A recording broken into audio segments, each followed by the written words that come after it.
Okay, so Northwest, what do you think? Was it like was it in Illinois? Was it in New York? In Indiana? All right, I think Eddie started the recording. You can start whenever you're ready, and he'll make sure to stop the recording at the very end. Perfect, thank you. We'll give a couple more minutes just for people that are running from one place to another. I know how frustrating that can be.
I was just telling Brenda, I was like, I don't think I'm.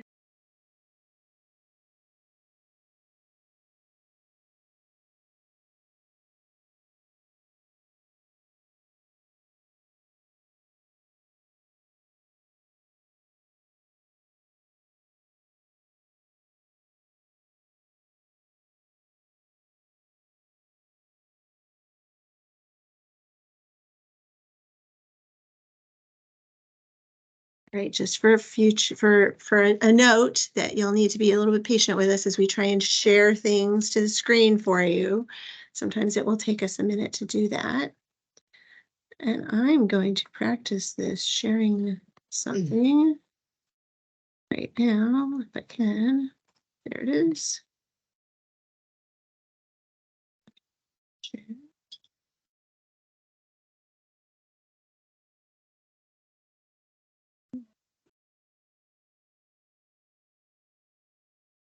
Let me make this all fit in one screen.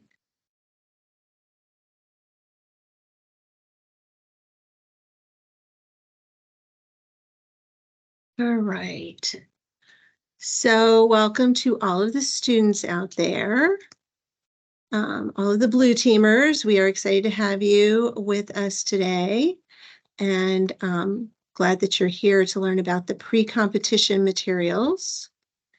We will go ahead and get started. And the first thing I want to make sure you note is that there are 2 things you have to turn in before you show up on Friday, the 3rd of November. And the first one is a video, and it is called the C-Suite or CISO video, and it is due by 8 a.m. on the 23rd. I put this up here to show you our timeline so you understand how important this is. So you want full points, you need to turn it in by October 23rd at 8 a.m. Pacific time. Yes, that feels like you get a little bit more time if you're on the East Coast, but not really. You all got it at the same time. And this is why. So we have volunteers that do this, and we need to give them time to score this. You don't need access to your environments to be able to do the C-Suite video. In fact, it can confuse you if you do, because you start throwing things in that are actually not extremely relevant to the situation, to that scenario. So the first video scoring assignments get sent out, and then if you don't make that deadline, and that is a strict deadline, you are 8:01, you're now late submit. So plan for 7 Pacific time to make sure, or better yet, submit it on Sunday. Late submit videos are due by 8 a.m. Pacific time on the 27th of October. And that's so that we get our volunteers to now turn around and do those before we have some of them who will also be scoring security documentation, and others who will be joining us for that. It all depends on their availability. Those are due by 8 a.m. Pacific time on October 30th. You don't get as much time between the on time and late submit for that because we're running up against the competition here. You have until 8 a.m. on the 1st to do that. So if you're going to be late with your documentation, 8 a.m. on the 1st, and that's Pacific time. And that is so that we can get the scoring team to finish all of that and have all of those scores on Friday in time to calibrate and submit those final scores. Now, we will take a look at top team scores to double check and make sure that we're not off by a point here or there, that we're all in agreement. So we give ourselves that time to look. These aren't just looked at by these volunteers that come from all over. These are also all reviewed by lead staff who've done this several years so that we can make sure we're as consistent as possible with the grading. All right, any questions on that? So I can stop sharing my screen.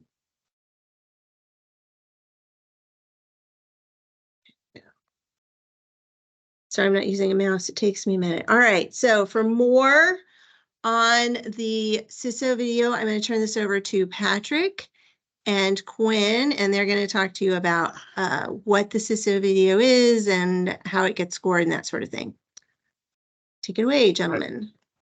Thanks, Anne. So you all should have the tasking for the video. I'm not going to read through that because I'm assuming you can all read it for yourselves. But what I want to do is go through the motivations for asking for this video in the first place. You know, it does several things, right? So part of a healthy cybersecurity program is really being able to convey risk to stakeholders in a way that gives them the information they need to make decisions. And related to that, you know, these videos show that you understand how to map cybersecurity risk to core business risks. And you can see that in the tasking itself. And that you understand what those core business risks are. You know, mitigations, actions, cybersecurity programs, they need to be funded. They need to show return on investment. That's what these C-suite people, you know, CEO, CIO, CFO, that's the language they talk in. And so in order to be able to improve cybersecurity, reduce cybersecurity risk, you need to be able to convey those concepts in that language.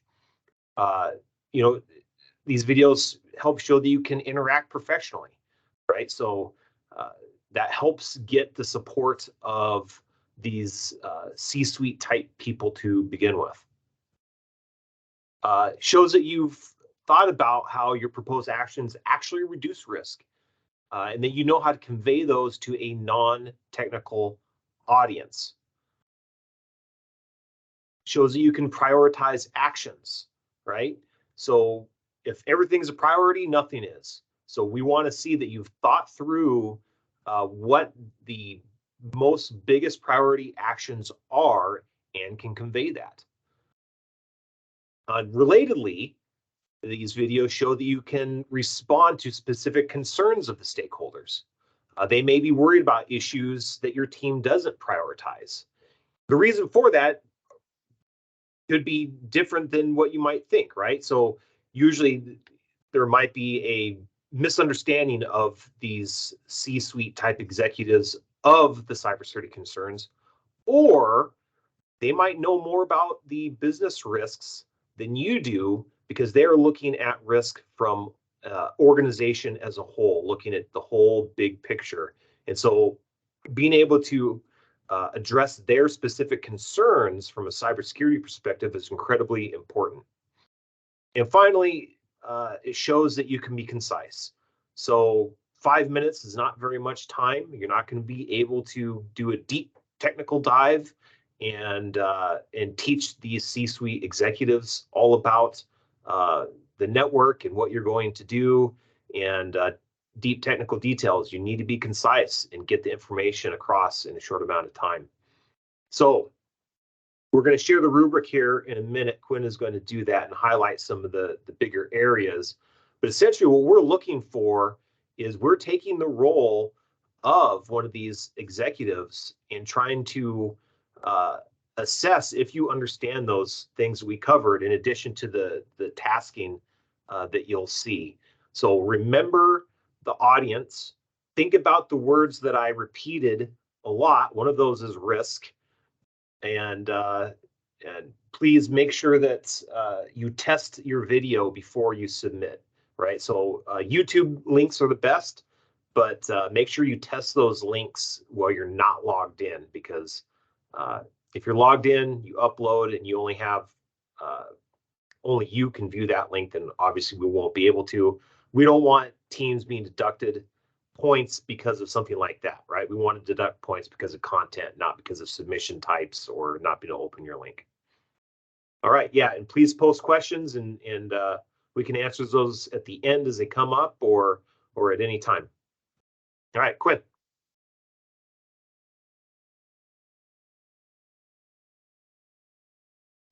Yeah, Oh, can everyone see the rubric? No one Yep. can really respond, so. yes.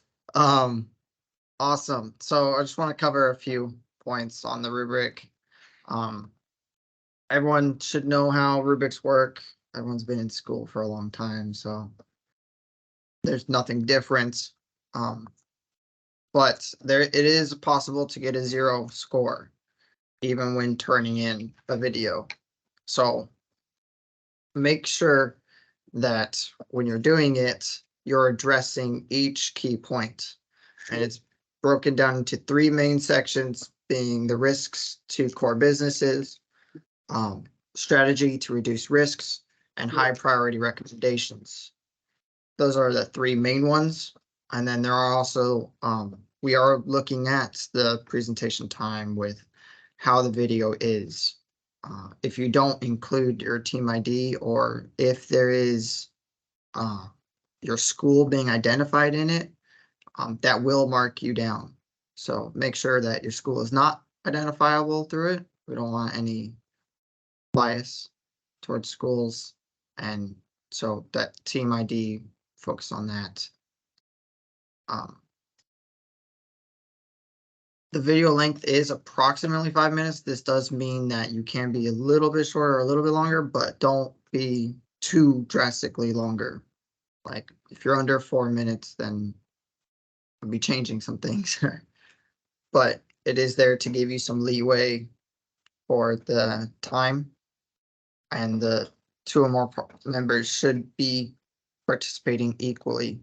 We have had some years where one person mostly spoke and then another person spoke for about 20 seconds of the 5 minutes, or in one case, a 9-minute video.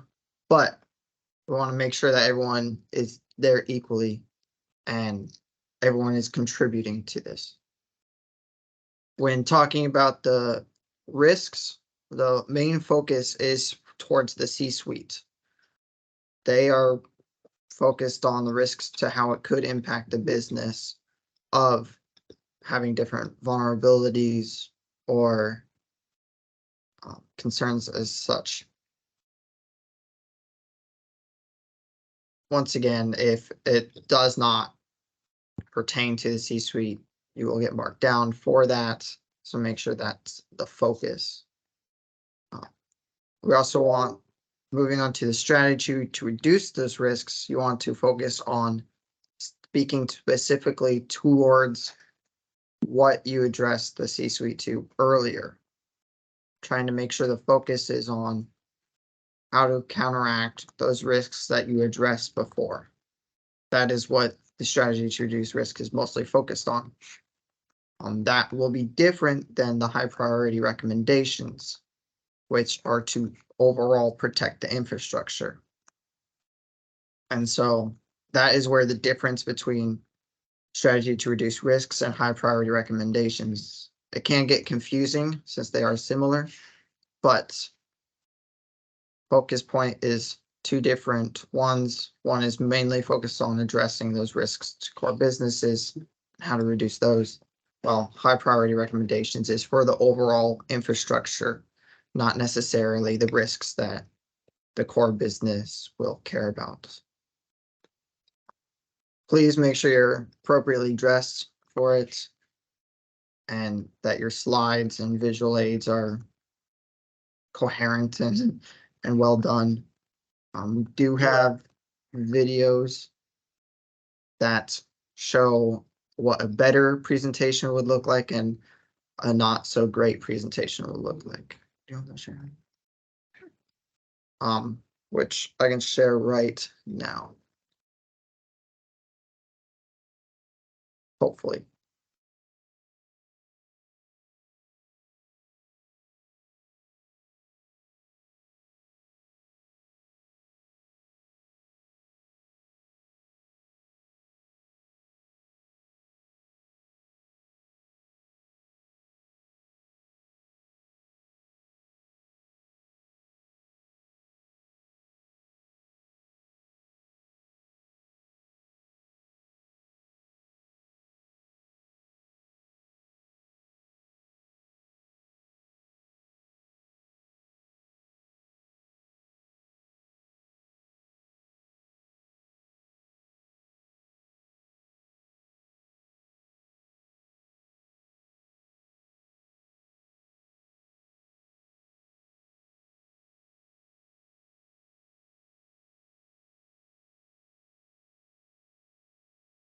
In a second, we have to start it again with the sound enabled. Gets a little tricky.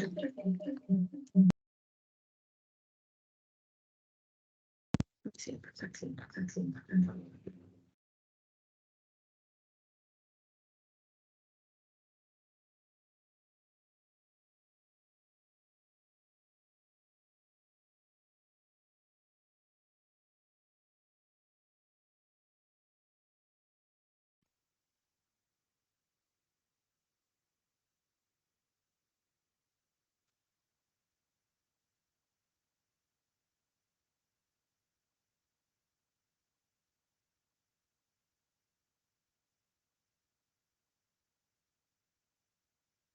Good morning. Thank you for joining us today. This is Security Analysis Briefing by Ali, Sergio, Nayeli, and Jen. Our registration number is 1800. I'm Ali, and I've been leading the cybersecurity effort at Windfarm Corp. We are excited to share our findings in our recent network analysis. We'll also be presenting you with mitigations and actions we have implemented and are currently implementing. We will also be providing suggestions that will improve Windfarm Corp's cybersecurity to reduce our risk.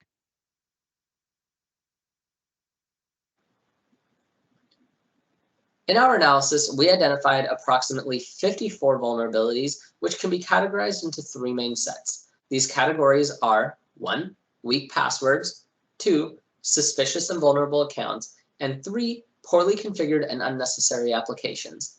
The risk associated with weak passwords is that they allow user accounts to be compromised due to an attacker's ability to easily guess or crack simple passwords.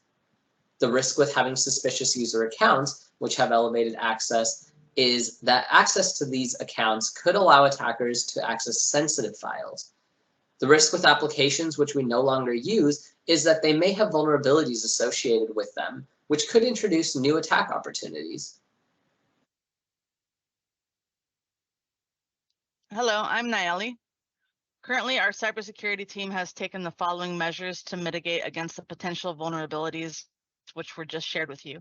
To address the issue of weak passwords, we are rolling out a new password policy that will require users to have more complex passwords, which are harder for attackers to guess or crack. To address the issue of suspicious and vulnerable accounts, we have disabled suspicious accounts and are currently investigating whether they belong to a legitimate user. If we determine that account is invalid, we will delete that account, thereby removing the vulnerability and subsequently reducing risk. To address the issue of poorly configured and unnecessary applications, we are updating all applications to current versions, which include new security features. Additionally, we are removing any applications that are no longer being used at Windfarm Corp. The following measures all come at no additional cost to the organization. Hello, my name is Jin, and this is our proposed improvements. In order to further improve our security and continually reduce risk, our cybersecurity team has prepared the following proposals. Identifying cybersecurity incidents before they have a large impact is a major way that we can reduce our overall risk. To enable this, we are suggesting that Windfarm Corp utilize an intrusion detection software such as Zeek, as well as purchase a license for log analyst tools such as Splunk. Zeek is a free and open source software, while Splunk has a $2,000 minimum annual license fee. Humans are often considered to be the weakest link in cybersecurity. To set our organization up for success, we are recommending that Windfarm Corp invest in the implementation of a cybersecurity awareness training program. The program will cost the company $5,000 over the first 2 years and then be followed by a cost of $1,000 per year. When our employees are aware of the cybersecurity risks, they are better equipped to make thoughtful, informed, and secure decisions, which will save our company hundreds of thousands of dollars in recovery funds. Currently, our organization's cybersecurity effort is impromptu and places the burden of the entire organization's cybersecurity on a single individual. Our suggestion is to hire a team of dedicated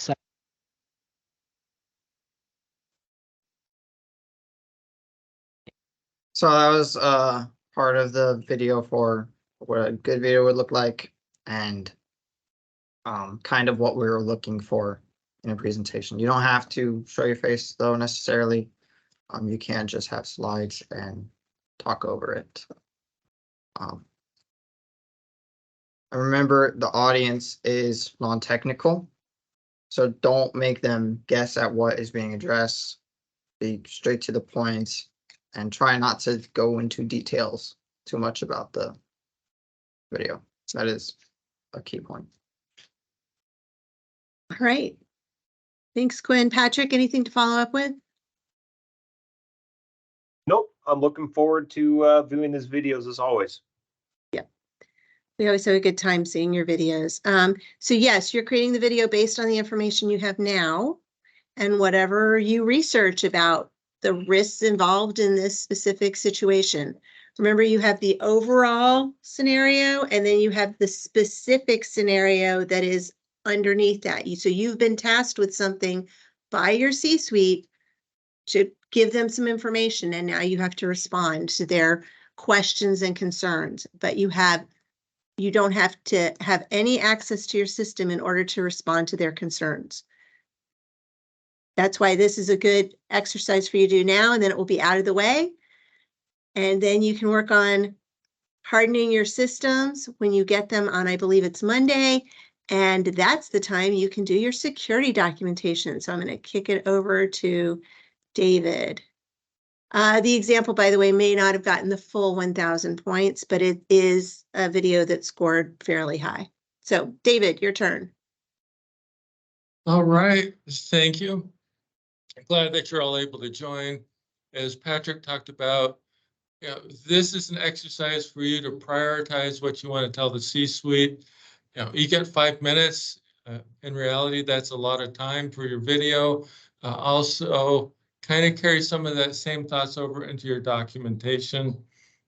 The reason why the documentation is included in this challenge or the competition is that's something that most people simply forget. I'm involved in a lot of projects where utilities and others simply don't know what assets they have on their network.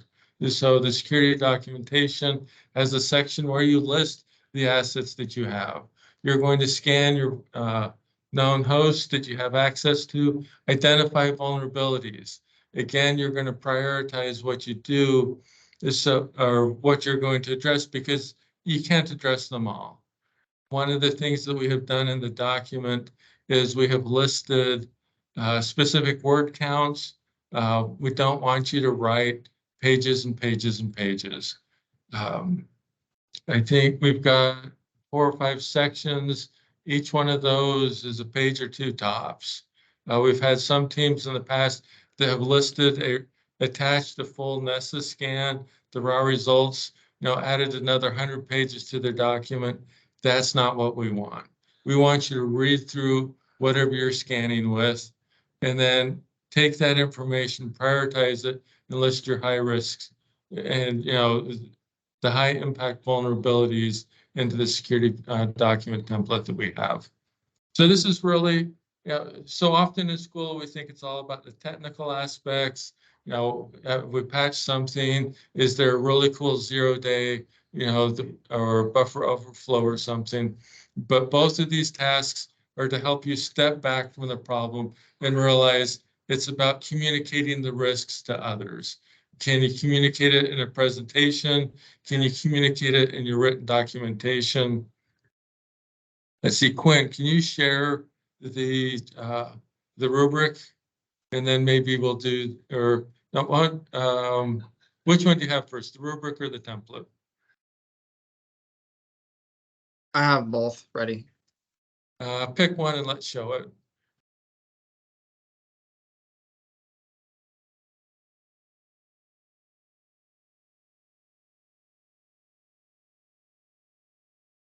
All right, do you want to address the main points here, Quinn?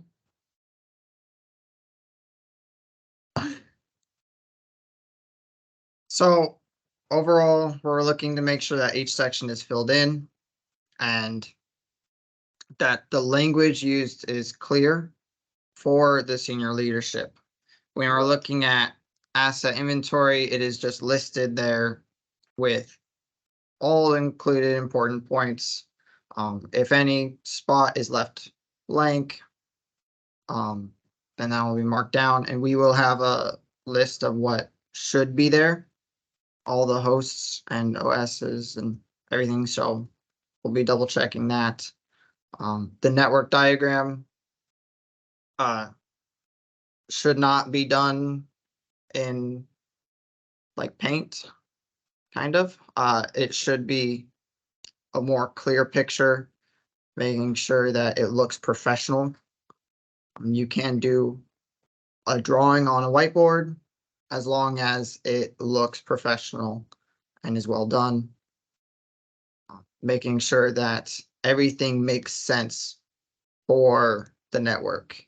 If it's incoherent or it's missing some key aspects, it will be marked down as well. The known vulnerabilities. Yeah. And Quinn, I'll interject. There will be some example network diagrams from a prior year. They won't match this year's scenario. But the point of those is to show we want the information content conveyed. So whether you do it on the whiteboard with markers, whether you get it at Visio, we don't care about the technology. We do care about having a strong network diagram that you can present to somebody else.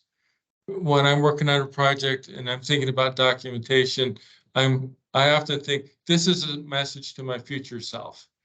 In a month, what do I need to remember? In a year from now, what do I need to remember? And so document your network and your vulnerabilities. I'll let you get back to vulnerabilities, Quinn. So there are built-in vulnerabilities, obviously, and so we'll have a list of how many there are and make sure that you're addressing those known vulnerabilities. Do not just post a Nessus scan, though. Actually fill out the table that is provided and how you're going to mitigate each of those. The system hardening should be an actual more essay type. It shouldn't just be bullet points. Should be talked about and given why you did that. What was the reason for doing that system hardening? How is it going to help secure the system overall? And this can be more technical instead of the system overview, which is more of a summary. The system hardening can be technically written. Overall, the document, follow the template and you should be good. We have it there to help give a starting point. Make sure that the terminology is used properly and you have someone check over the grammar of everything. Is there anything else you'd like to address, David? Well, I'm sure we're going to get a question, so I'm going to head it off. Yesterday, Awesome. people were like, how many vulnerabilities are there? How are we going to know that if everything's working and we fixed everything the red team put in the build? We're not going to tell you. So if you look at known vulnerabilities and you read across there, identified many, greater than 22, identified most, we won't tell you. We flat out tell you, we won't tell you. So scan and, and if you think you got them all, great, scan again and maybe you'll get lucky and find some more. But we know that there's lots of vulnerabilities there. So if you can only find 3 or 4, you have not looked very far. You've not looked very hard. And I'll just emphasize what Quinn said, did a great job. You need to justify this. So you'll see again, exemplary answers on system hardening justify why you're taking the steps. And that tees into part of your, it goes back to the prioritization. There's only so many things you can do. So focus on the big bang for the buck, the stuff that you can really get done. You want to bring up the template and we'll just go through that real quick.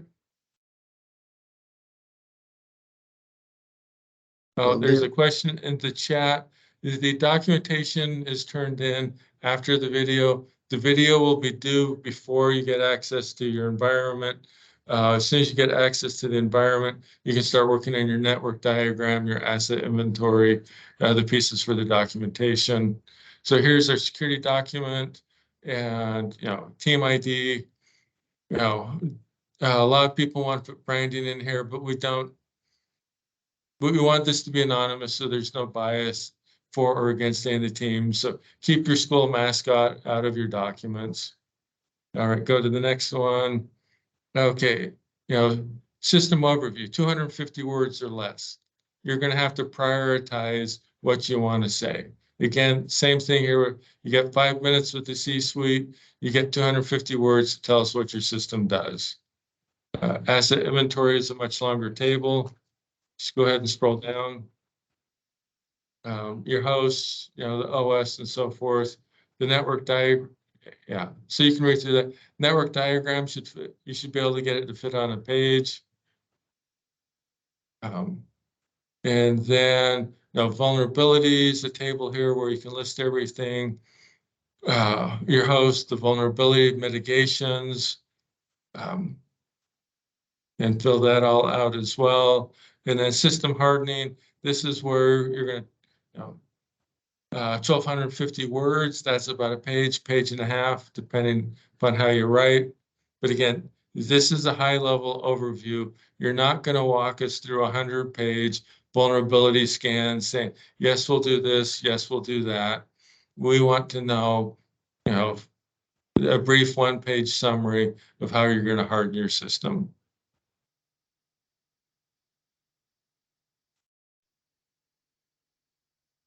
So one of the questions I'm not sure on, don't have to show it. I don't know if that's referring to asset inventory or your network diagram. You won't have a network diagram when you turn in your video because you don't have access to your network. But that's not going to stop you from talking about how you know that you have hosts, because those are already documented in the competition. I already forgot the title of the document, the overview document.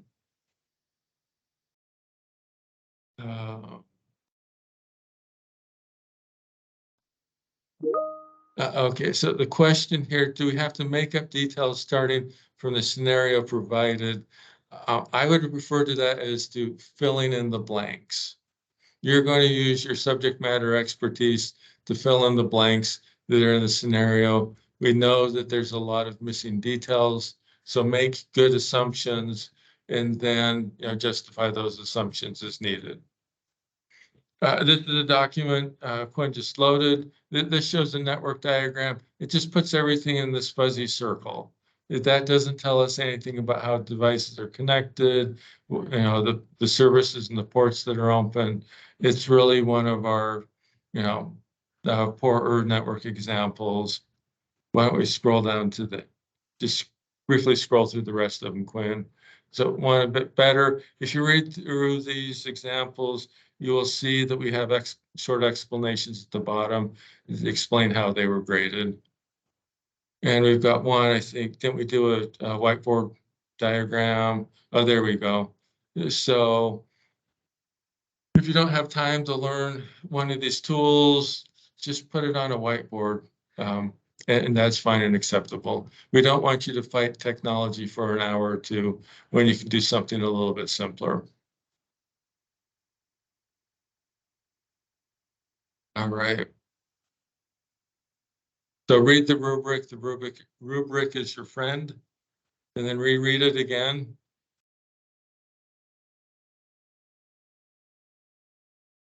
And checking through chat here.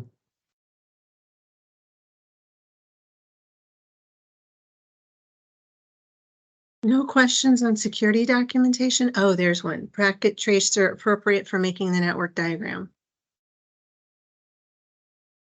I am not familiar with it and the diagrams it makes. Read the rubric, and if it matches up, that would be fine. I think I'm assuming that's a free tool because there's, oh no, the diagrams in the document are probably not limited in the same way as you are for the actual competition machines. Okay, but yeah, however you create the diagram, that's fine. We don't have a vested interest in that.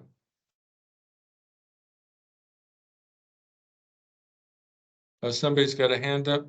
If you can unmute yourself, go ahead and unmute yourself. They can't. Let me see if I can do it.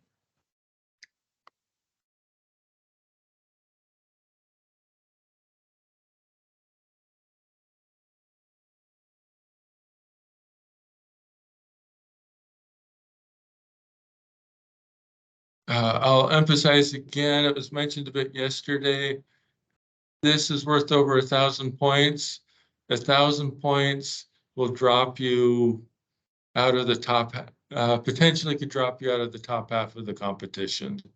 So you want to make sure that you get your video in and you get your documentation in. As Patrick said, you'll all do better than zero. So, embrace the deadline, turn in something, because documentation and presentation, writing and presenting are key soft skills when you go to apply for a job. Ideally, these documents you're going to put together could be part of a portfolio that you might want to show in a job interview. Embrace the challenge, celebrate it for what it is, and have fun with it.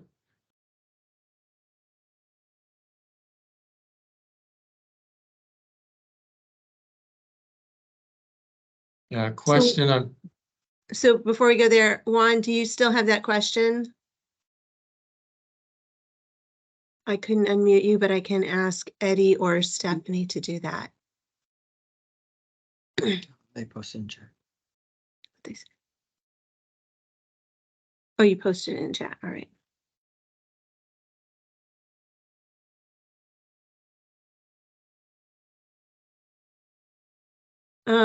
Is the idea that the high priority recommendations are no cost?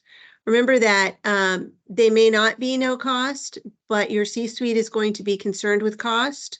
So you need to tell them how much any of your high priority recommendations will cost. And remember that they are unlikely to have budget that they're willing to just completely blow for something that costs a lot. So you're going to think about those. And strategy items, yes, could be more long-term with a cost that they can build into a budget in the future.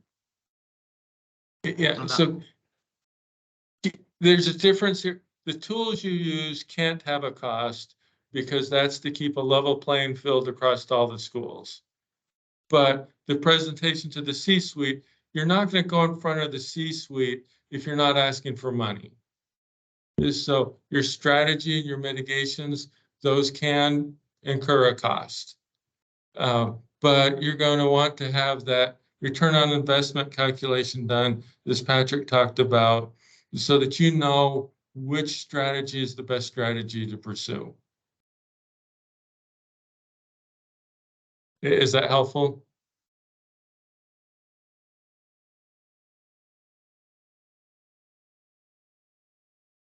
Yes. All right.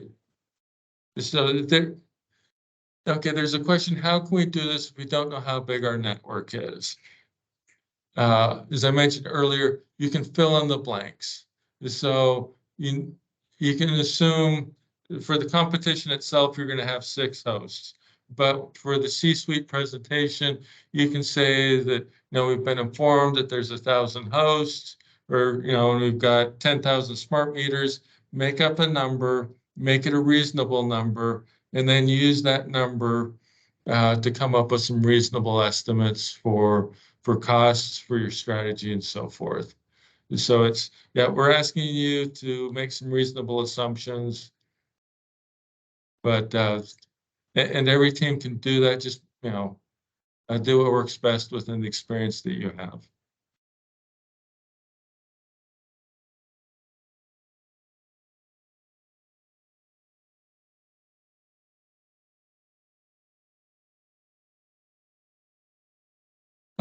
Patrick, I love your response there. Yes, Patrick and I, everybody on this, you're going to have to fill in the blanks when you've got a full-time job.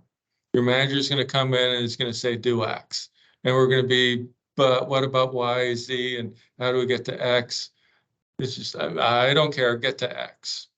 So, figure out what you need to do to fill in the gaps and get to the end.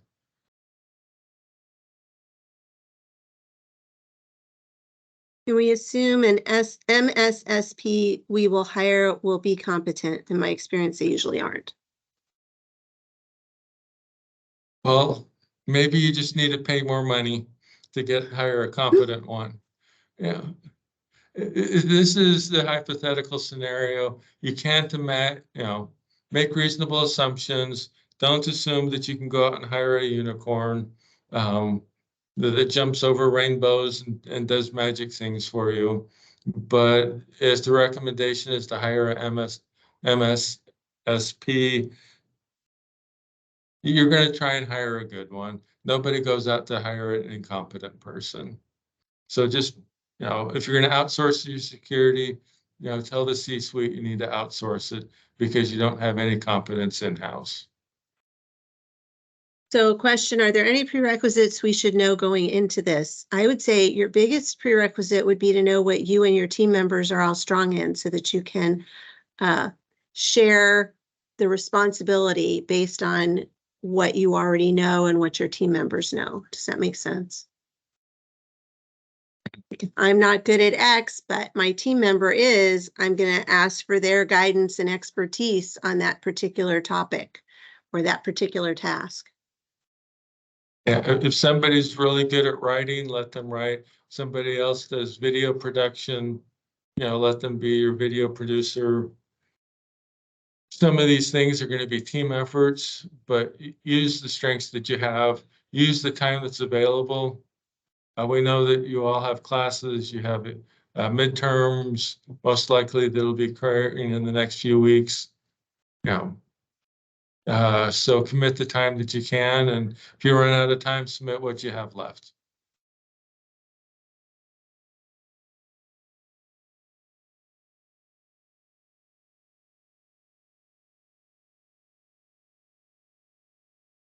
We realize that the video can make you feel uncomfortable because you haven't seen your system, but the scenario was written knowing you wouldn't see your system. That's the specific question you have to answer for the C-suite. They know you haven't seen the system. They're asking you a specific question, making some predictions, and making some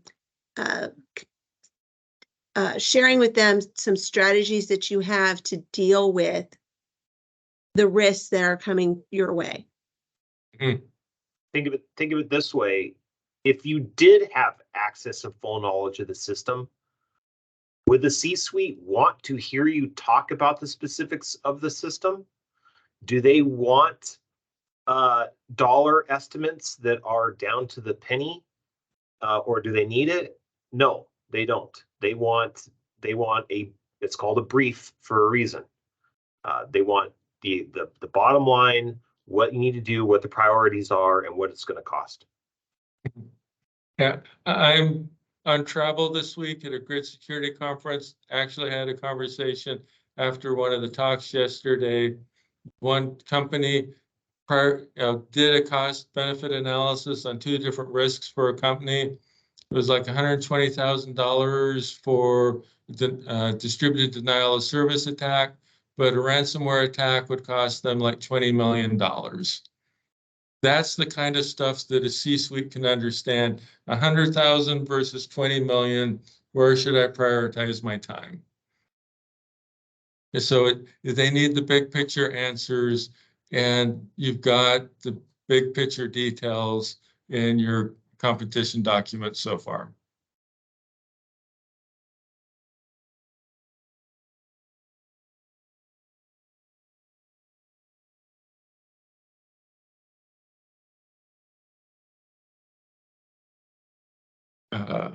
No revenue or company size estimations were given to my knowledge. So, pick something reasonable. If you want to be a small little company, go ahead and do that.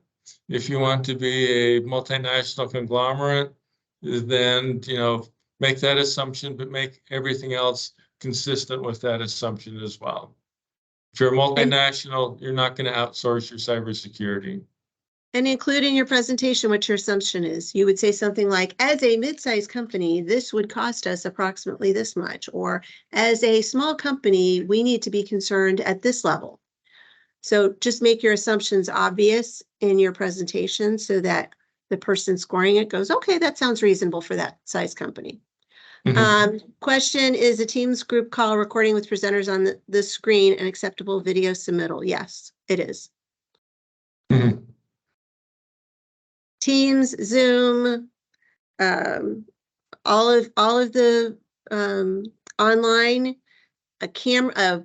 We've seen people who literally use their cell phone and present it in a room.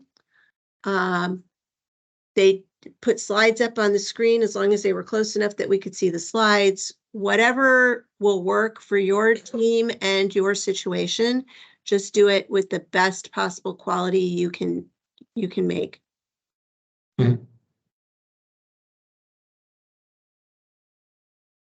We know that not all playing fields are level. It's okay. Right. We're grading on content and professionalism. That's true. There are no special effects, hair or makeup, best adaptation from a book. None of those Hollywood awards are going to apply here. Just the rubric.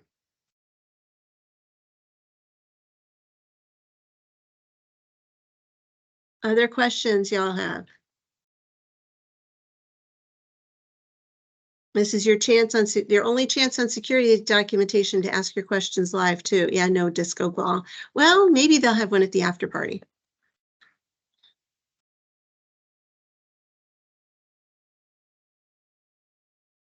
All right, you'll have access to, the video's already out there for you. The video examples are already out there. There's a good and a not so good, but we've got updates for those that will be posted soon.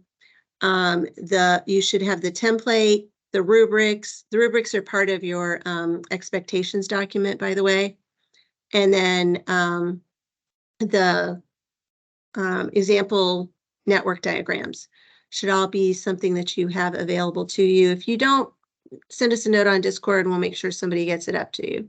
Send us a ticket on Discord.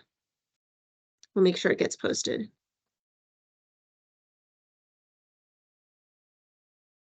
All right, so brownie points. What date is the video due and time for an on-time submission?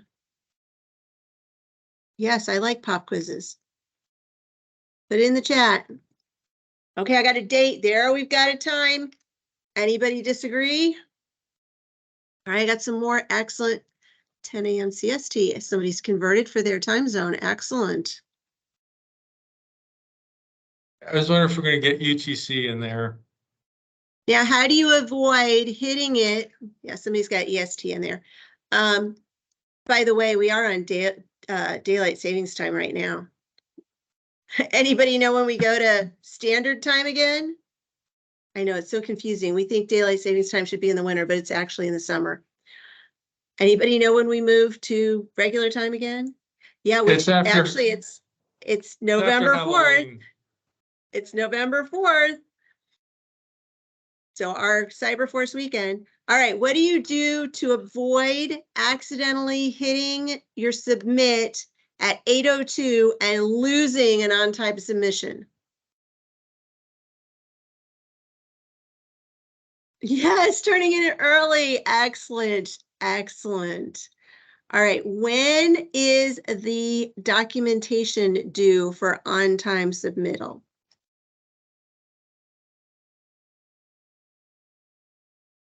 Monday, October 30th. Have we got a time? What is the same time? Yes, 11 a.m. Eastern time, 8 a.m. Pacific time. Excellent. Yeah, we don't like to change time on you. That's too confusing.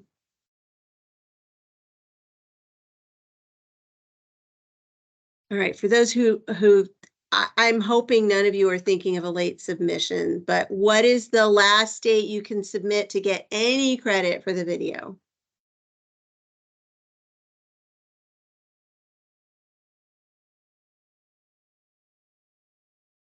Oh, this one's harder. Somebody got it though. Friday the 27th. Is it Friday? Yeah, it is a Friday. All right. I couldn't remember what day of the week it was. Yeah, By what time? 27th by what time? Same time. Good. All right.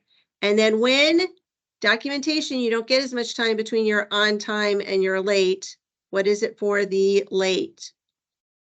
For documentation?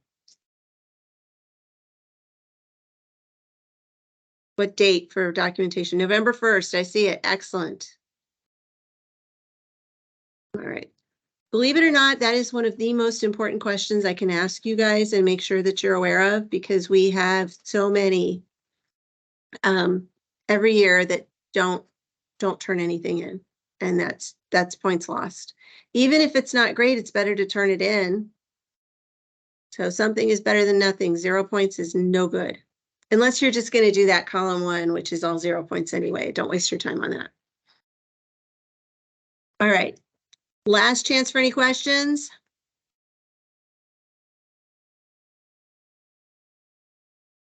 All right, you've been a fabulous audience. We appreciate you all being here, and we look forward to seeing you. Unfortunately, Patrick and Quinn are not able to come with us, but David and I will see you, and we'll tell them how great you all were. There's a question about GridX. I'm impressed that somebody's tracking that. The two events are targeting different audiences. Wonderful idea, but I don't think it'll work. Oh, yep. Great point, Patrick. If you don't submit, you don't get feedback. And they will get the video posted as soon as they can after the computer robots do their thing and make it ready for us.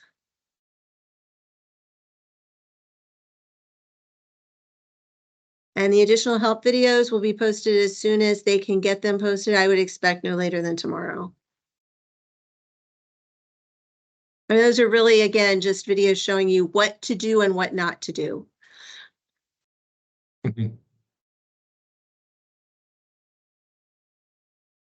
All right, y'all. Good Where luck do with you the upload competition. The text file where you upload everything will be provided to you by through the CyberForce communications. And that'll be both how you get your text file and your video file submitted. Not Discord. Don't submit on Discord. Yeah, scoreboard or some other mechanism. Right. If you can't find it, if you don't know where it is, 24 hours before you're supposed to submit, or when you're ready to submit, post a ticket on Discord and we will get you that. Okay. Actually, if you don't know by Friday, post a ticket on Friday because you don't want to work the weekend. We don't want to work the weekend. So make sure that you've got an answer before the weekend starts. Good point, Matthew. CyberForce communication is on Discord. I was trying to say email and said communication. So CyberForce emails out to your teams with specific information that comes that way. These are usually logins, things you have to do logins for because they connect your submission with your team so that all of that scoring is connected with your team. Text file, what do you mean by text file? Your text files or the text files that we're sharing with you? Text files we're sharing with you will be either in the box file that you have the public access to or team access to, or it will be posted on Discord. The text files that you are submitting, actually it should be a PDF file you're submitting on your documentation and your video link. You will have by email most likely and probably a note in Discord about how you submit those. Does that clear that up? Only slightly muddy, right? All right, terrific. Thanks, y'all. Yep. We'll Good luck. stick for the last 3 minutes in case anyone has another question they're shy about asking.